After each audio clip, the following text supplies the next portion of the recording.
Hey, this is Travis Daumert, and I often talk on the topic of habits. I will speak about it, I write about it, and I've put a lot of things on social media about it. Well, habits,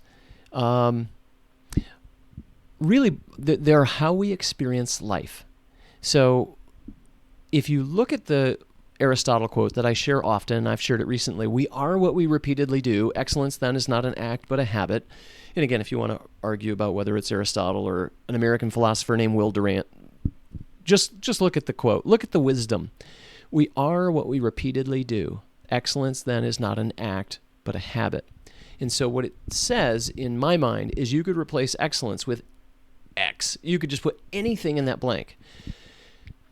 Anything that you want to be is going to come down to what you consistently do. In other words, make it a habit. However, I also recently shared a thought that maybe surprised some people, and that was that the people who really understand habits don't rely on them very much. Now, that's maybe kind of weird. Why would somebody who's really into habits not rely on habits? Well, it's because I've done enough study on habits to know that the bad ones are real, and the good ones, I say, are like unicorns. I mean, I've seen the pictures. I've just never actually run into one.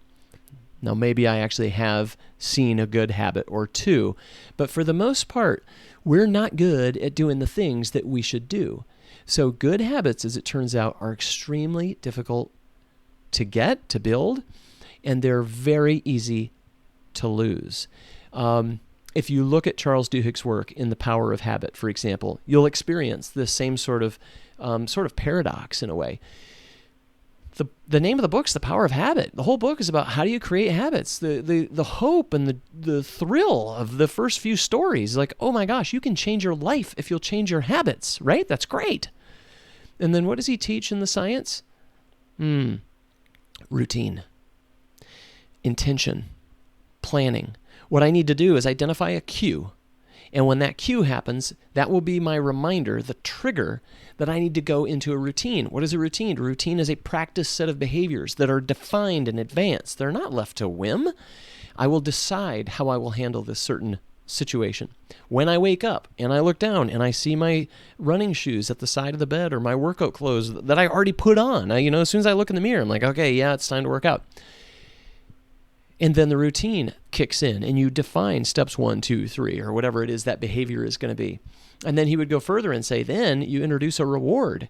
Now, there's almost a payoff for anything that we do, especially if we don't really think about the behavior and you're trying to figure out why do I do some of these things, especially the bad things.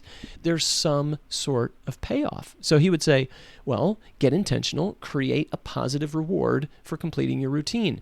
Okay. By the time we finish this discussion, we've talked about cues, routines, rewards, being intentional. Well, isn't a habit something that you just do? A habit is something, in theory, that is easier to do than not do. It's something I can do unconsciously. And for those of you hoping that at some point, those good things that you should do to be a great leader, a great salesperson, a great professional, a great team member, or a great mom, they're just going to become subconscious, unconscious. I just do them.